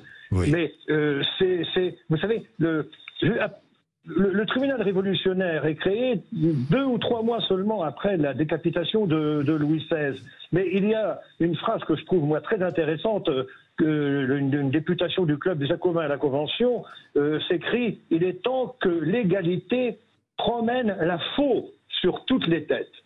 Ah oui. Voilà, c'est le principe de la terreur. Mais la terreur est inhérente à la Révolution. Donc, ce n'est même plus, pour revenir à l'actualité que vous évoquez, ça n'est même plus un appel à la Révolution, c'est un appel à la terreur. Voilà. C'est pour vous un appel à la terreur? Ah oui. Faire tomber les têtes, pour moi, ça s'appelle la terreur. Oui. Donc, ce n'est pas la première fois que la France insoumise fait référence à la Révolution. Alors après, on peut considérer, après tout, hein, ceux qui considèrent que la Révolution, c'est souhaitable, c'est très bien, pourquoi pas. Mais je crois avoir montré dans mon livre que ça n'était pas tout à fait ça. Oui. Quelques mots sur Robespierre aussi. Je dis ça parce que Jean-Luc Mélenchon fait souvent allusion à Robespierre. Mais justement, alors, Robespierre est en quelque sorte l'aboutissement du principe même de la terreur. La terreur est l'aboutissement de la Révolution dès les premiers mois, quoi qu'on ait dit. L'Assemblée constituante, c'était déjà plus ou moins l'appel au meurtre, l'intimidation des députés. Mais donc, la Révolution des premières années débouche sur la terreur de 1794 et Robespierre est en quelque sorte l'ultime jalon de ce cheminement en proclamant que la vertu. Robespierre dit la vertu pour principe, sinon la terreur. Et la vertu révolutionnaire, une égalité, une fraternité, enfin des grands mots bien beaux dans la Déclaration des droits de l'homme, mais qui ne sont guère appliqués sur le terrain. Bien, j'ai une dernière question, Claude Quetel, puisque je vous tiens et je vous remercie d'être avec nous comme ça au téléphone. Grand historien français, Claude Quetel. Le 9 mai, les Russes célèbrent la victoire sur l'Allemagne nazie. Pourquoi le 9 mai ? Parce qu'il y a eu 2 signatures et que déjà les Alliés ne s'entendaient pas, c'était déjà la guerre froide. Il y a eu une première signature à Reims le 8 mai, mais la grande signature que les Russes ont exigée à Berlin, à Karlshorst, près de Berlin, c'était le 9 mai à 2h20 ou 2h30 du matin. Donc, on a souvent dit que les Russes avaient voulu se distinguer, ne faisaient rien comme tout le monde. Non, pour les Russes, la capitulation allemande, c'est le 9 mai, parce que 2h30 du matin, c'est déjà le 9 mai, tout simplement. C'est aussi bête que ça. Donc, les Alliés et les Soviétiques n'ont même pas été capables de s'entendre sur une date pour la capitulation allemande. Ben, c'est comme ça. Vous voyez que l'histoire est utile, parce qu'elle permet de comprendre beaucoup de choses. Merci beaucoup, Claude Quetel. C'est moi qui vous remercie. Merci, vraiment. Il est 12h12. Alors justement, nous allons parler de Vladimir Poutine dans un instant avec Mathilde Philippe-Gay, qui est professeure des universités en droit public, à Lyon, auteur de Peut-on juger Poutine aux éditions Albin Michel. À tout de suite, 12h13. Jean-Jacques Bourdin. 12h16, savoir et comprendre. Le matin, entre 10h30 et midi et demi, je reçois avec grand plaisir Mathilde Philippe-Gay. Bonjour. Bonjour. Merci d'être avec nous. Vous êtes professeur des universités en droit public à Lyon. Lyon 3, je crois. Hein. Oui, c'est ça. Bien. Auteur de Peut-on juger Poutine aux éditions Albin Michel. Alors, ce matin, on le disait il y a un instant avec Claude Quetel, les Russes célèbrent la victoire sur l'Allemagne nazie le 9 mai 1945, le 9 mai, contrairement à nous, le 8 mai. Claude Quetel a expliqué pourquoi. Ce matin, rapide discours de Vladimir Poutine, un peu plus court que d'habitude, à Moscou, place Rouge. La civilisation est de nouveau à un tournant, a-t-il dit. Une guerre a été lancée contre notre patrie. Il y avait là évidemment des soldats, l'élite politique russe réunie pour commémorer la défaite nazie.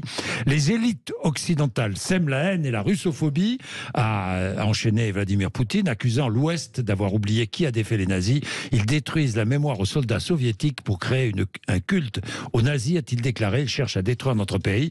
Ensuite, Vladimir Poutine s'est adressé aux troupes rassemblées devant lui. Il y avait des militaires ayant participé à la guerre, l'offensive russe en Ukraine. Rien n'est plus important actuellement que votre tâche militaire, a-t-il dit. La sécurité du pays repose sur vous. L'avenir de notre État et de notre peuple dépend de vous. Il n'y a rien de plus fort que notre amour pour la mère patrie. Bon, c'est un discours patriotique. Pas surprenant. Le discours, on est bien d'accord, hein, Mathilde Philippe-Gay. Oui, tout à fait. Absolument pas surprenant par rapport à ces discours précédents. Bien. Alors, vous posez une question. Le président ukrainien Volodymyr Zelensky a réclamé jeudi dernier à La Haye, où siège la Cour pénale internationale, la création d'un tribunal spécial pour juger Vladimir Poutine. Et vous posez la question, peut-on juger Poutine? Alors, je vous la pose. Est-ce qu'on peut juger Vladimir Poutine? Oui. Alors, non seulement on peut le juger, mais moi, je fais partie des personnes qui militent pour et qui pensent que si, évidemment, il est en vie à la fin du conflit, il sera jugé. Il sera jugé comme d'ailleurs ses principaux complices. Et c'est ce que j'essaye de montrer dans ce livre. Mais je voudrais quand même revenir sur le contexte d'écriture de ce livre. Donc, je le disais, je milite pour cette idée. Et j'ai rencontré un jour une victime qui est une maman dont la petite fille a subi l'horreur absolue.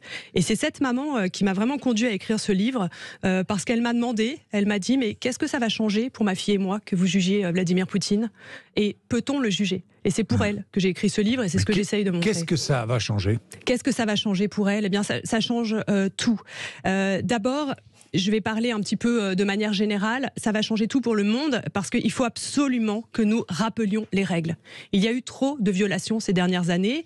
La guerre en Irak, la Tchétchénie, la Syrie. Enfin bon, il y a eu énormément de violations du droit international. Et si on ne rappelle pas la règle aujourd'hui pour Vladimir Poutine, qui est l'un des 5 grands du Conseil de sécurité de l'Organisation des Nations Unies, si on ne rappelle pas pour une grande puissance qu'il faut juger les auteurs de crimes d'agression, alors c'est la paix de demain qui est en jeu. Alors je peux prendre une image un peu simpliste de type première année de droit, mais pour faire court, je pense que tout le monde est au courant que lorsqu'il y a un feu rouge, il y a des gens qui brûlent le feu rouge. Ils le brûlent, mais il y a un moment, si on ne rappelle pas la règle n'existera plus. C'est-à-dire que les gens pourront en toute impunité, brûler le feu rouge et en se disant que la règle n'existe plus. Donc là, il faut absolument rappeler la règle. On a trop brûlé le feu rouge. Bien, il y a cette volonté, donc juger Vladimir Poutine, mais il y a la réalité. Parce que juger Poutine, ça veut dire quoi ? Ça veut dire gagner la guerre contre la Russie, pour l'Ukraine et pour les Occidentaux.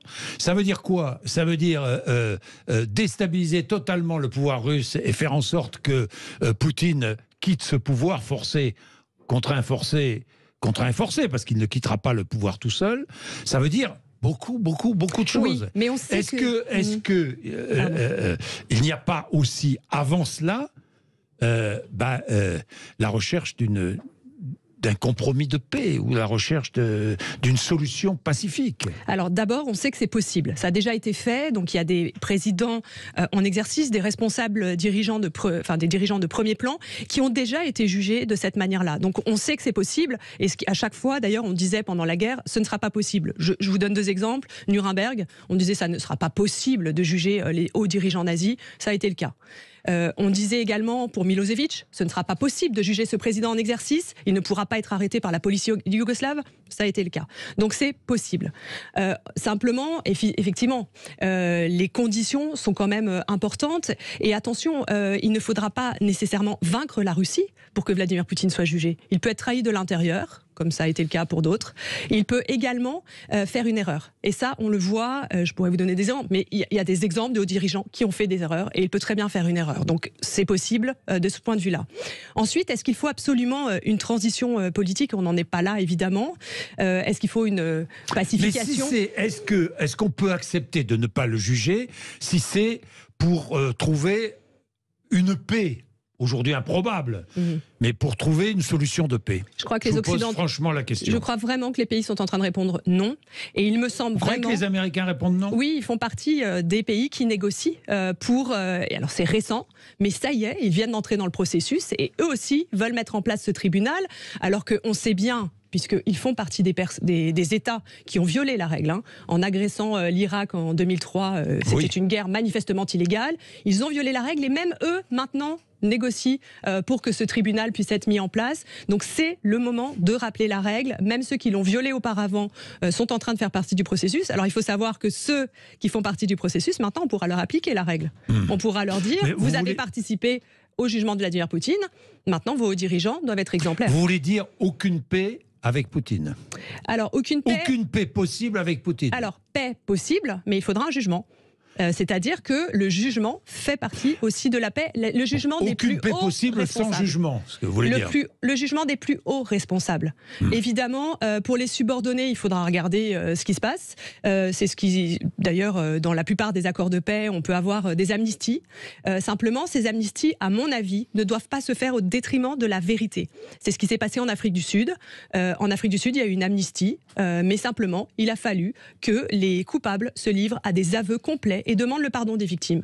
À cette condition-là, une amnistie est possible, un pardon est possible, mais pas pour les plus hauts responsables, et en tout cas pas pour ceux qui ont commis le crime des crimes, celui qui entraîne tous les autres. De l'agression découlent les viols de petits-enfants, les déportations, et tous les crimes contre l'environnement, la culture, etc. C'est de ce crime-là qu'a commis Vladimir Poutine. Alors, que il faut la création d'un tribunal spécial, on est bien d'accord, un tribunal international. On sait aujourd'hui, il y a un TPI, un tribunal pénal international pour les crimes de guerre, qui juge les crimes contre l'humanité, crimes de génocide.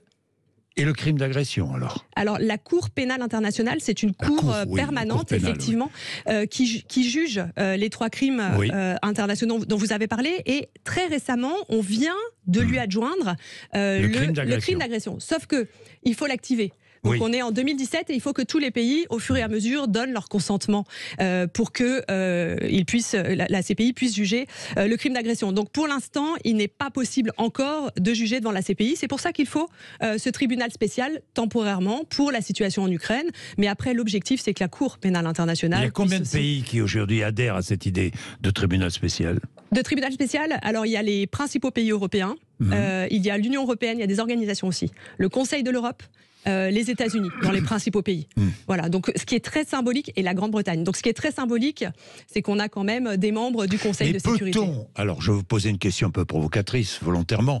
Peut-on parce que l'Europe le veut, parce que les États-Unis le veulent, et que, visiblement, d'autres pays ne le souhaitent pas. Peut-on quand même créer ce tribunal spécial ? Ça s'est déjà fait. Et ce qui est quand même drôle, ou plutôt paradoxal, c'est que la Russie a toujours été d'accord pour juger les chefs d'État des autres pays en exercice sur tous les continents. Elle l'a accepté, on l'a dit, pour l'ex-Yougoslavie, elle l'a accepté pour le Rwanda, elle l'a accepté pour le Cambodge, elle l'a accepté pour les chambres africaines extraordinaires. Elle était d'accord sur les autres continents. Elle ne s'est jamais opposée à la création d'un tribunal spécial qui a jugé un chef d'État. Jamais. Elle a toujours été d'accord. Alors aujourd'hui, elle qui a toujours approuvé cela, elle serait contre uniquement pour son chef d'État ? Elle l'a accepté pour tous les autres pays. Et il y a des chefs d'État qui ont été jugés, notamment grâce à la Russie. Et la Russie, en plus, c'est elle qui a mis en place ce crime d'agression. Ce crime d'agression, il est soviétique. Ce sont les Russes qui l'ont inventé. C'est eux qui l'ont imposé, les Français étaient contre, à Nuremberg, qui ont dit ce crime doit entrer dans le droit international. Ça s'appelait le crime contre la paix à l'époque. C'est un juriste soviétique qui l'a imposé. Donc c'est un crime qu'ils ont inventé. Eux-mêmes ont toujours été d'accord pour juger les chefs d'État sur tous les continents, quelle que soit leur couleur de peau, quelle que soit leur puissance. Donc les Russes ont beau dos aujourd'hui de dire que pour leur chef d'État, il ne faudrait pas appliquer la règle qu'ils ont eux-mêmes contribué à mettre en place. C'est ça qui est paradoxal. La Chine, l'Inde, de grands pays d'Asie, évidemment, quelle est leur position sur cette Alors, création ? la même que sur la guerre en Ukraine. Sur la guerre en Ukraine, toujours entre deux. Quoi. Oui, mais vous savez, nous avons fait un pas considérable. L'idée de créer ce tribunal, comme je le raconte dans le livre, a seulement daté de 4 jours après la guerre. Oui. Et là, nous sommes 1 an après le début de la guerre, et nous savons déjà qu'en juillet va être mis en place le premier processus de ce tribunal, c'est-à-dire le procureur, pour schématiser. Donc, à La Haye. À La Haye. En 1 an, un peu plus d'1 an, nous avons fait un pas considérable. Donc maintenant, nous savons, nous qui militons pour ce mouvement, nous savons qu'il faut désormais aller convaincre en Afrique, en Asie, en Amérique du Sud. Et faites-nous confiance, c'est ce que nous allons faire. Et ce livre participe à expliquer pourquoi il faut juger, ce que cela va apporter, pourquoi on n'a pas jugé George Bush et là on va juger Poutine, pourquoi est-ce que pardonner n'est pas possible pour un chef d'État. Ce livre on aurait est vraiment dû là pour juger ça. George Bush aussi ? Est-ce que George Bush aurait dû être conduit en 2022, devant ? Oui. En 2023 ou en 2024, oui. Le problème, c'est qu'à l'époque, le crime d'agression inventé par les Russes n'avait pas été activé. Mais si l'agression américaine en Irak avait lieu aujourd'hui, il faudrait aussi le conduire de la même manière. Oui, tout à fait, exactement. Et je militerai, moi, et tous ceux qui militent avec nous, nous sommes des centaines, seraient également en faveur. Et je voudrais juste dire quelque chose. Les Russes, à l'époque, qu'ont-ils fait ? Ils ont dénoncé l'agression en Irak. Ils l'ont dénoncé en disant c'est manifestement illégal, c'est inadmissible, avec les mêmes arguments qu'utilisent aujourd'hui les Américains et tous les autres contre eux. Donc il ne faut pas oublier que les Russes n'ont toujours eu un discours irréprochable du point de vue du droit international. Et ils ont beau dos aujourd'hui de contester. Peut-on juger Poutine ? Albin Michel, Martine Philippe Gay, merci beaucoup d'être venu nous voir ce matin sur l'antenne de Sud Radio. Il est 12h28, André Berkoff.